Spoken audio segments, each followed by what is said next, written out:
दोस्तों, कोई भी विवाद इतना नहीं बढ़ना चाहिए कि बात किसी की जान पर बनाए। आप कितने भी आवेश में हैं, लेकिन उस समय ये जरूर सोचिएगा कि हमारे इस झगड़े में, हमारे इस विवाद में अगर किसी की जान चली गई तो उस परिवार पर क्या बीतेगा। और जब ऐसे मामले में विवाद परिवार का हो तो फिर उस मामले को लेकर क्या कहेंगे। आज कुछ ऐसी ही घटना पश्चिमी राजस्थान के बालोतरा जिले के रतेव गांव में घटी है, जहां पर एक व्यक्ति ने 3 लोगों पर हमला किया, जिसमें एक महिला की मौत हो गई और एक महिला और पुरुष गंभीर रूप से घायल हैं, जिनको जोधपुर के एक अस्पताल में भर्ती करवाया गया है। वहां पर उनका उपचार चल रहा है। ये हमला करने वाला कोई और नहीं, मृतक महिला का जेठ है। और जो 2 घायल हुए हैं, उस आरोपी युवक और उसके साथ जो अन्य लोग हैं वो उनके परिवार के सदस्य हैं। उसका छोटा भाई है और छोटे भाई की पत्नी है। अब इस बात को समझने की कोशिश करेंगे कि ये मामला जो है, ये विवाद है, उपजा कहां से है। दरअसल जरीना नाम की एक महिला, जिसका पति विदेश में काम करता है, नौकरी करता है, और उसने अपने ट्रैक्टर की किस्त भरने के लिए पैसे भेजे थे और उन्हीं पैसों को लेकर विवाद बढ़ गया।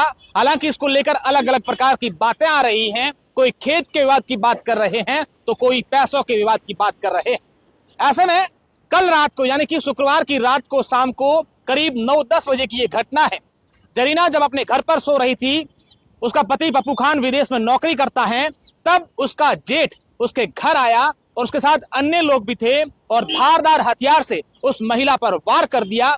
और जब वो महिला जोर से चिल्लाई तो उसको बचाने के लिए हनीफ खान और मदीना, जो दोनों पति पत्नी हैं, वो बचाने के लिए आए तो उन पर भी वार कर दिया और वो दोनों गंभीर रूप से घायल हो गए। फिर आसपास के लोगों ने पुलिस को इतला दी। जब तीनों को अस्पताल ले जाया गया तो डॉक्टरों ने एक महिला को मृत घोषित कर दिया और दोनों घायलों को जोधपुर रेफर कर दिया।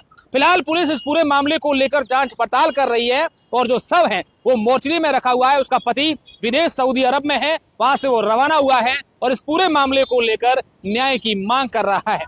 इस वीडियो में खास बात मैं यही कहूंगा कि हम लोग आमतौर पर कई सारी चीजें सुनते हैं, कई सारी ऐसी घटनाएं सुनते हैं, लेकिन कहीं ना कहीं हम सबको ये सोचने की आवश्यकता है कि हमारा विवाद, हमारा आवेश किसी की जान पर नहीं बनाए। अब आप सोचिए कि जिस महिला की मौत हुई है, उसके 3 छोटे छोटे मासूम बच्चे हैं, उन बच्चों पर क्या बीतेगी। ये विवाद, ये पैसे, ये जमीन, सब के सब यहीं रहेंगे, लेकिन किसी की जान लेना अपने आप में इस प्रकार के विवाद में कहां तक उचित है, ये सोचने वाली बात है। रात 12 बजे के आसपास पीएस गीड़ा में सूचना मिली कि रतेव गांव मदर की गाड़ी में एक ही परिवार के 2 पक्षों के बीच खूनी संघर्ष हो गया। घटना की गंभीरता को देखते हुए एसएचओ गीड़ा द्वारा तुरंत मौके पर पहुंचे। इसमें एक महिला की मृत्यु हो गई है तथा एक ही परिवार के 2 व्यक्ति घायल हो गए। घटना की गंभीरता को देखते हुए प्रकरण 90/24 पीएस गीड़ा 302 धाराओं में दर्ज किया गया तथा सीओ बायतू के नेतृत्व में एसपी ऑफिस की डीएसटी साइबर टीमों को शामिल करते हुए स्पेशल टीमों का गठन कर मुलजिमों को आइडेंटिफाई करके उनके धरपकड़ का अभियान चलाया गया। इस घटना में 6 अभियुक्तों को भी डिटेन किया गया, जिसमें से 4 को गिरफ्तार कर लिया गया तो 2 नाबालिगों को निरुद्ध किया गया। घटना का मुख्य कारण परिवार के 2 पक्षों के बीच पारिवारिक कलह तथा चरित्र को लेकर टीका टिप्पणी था।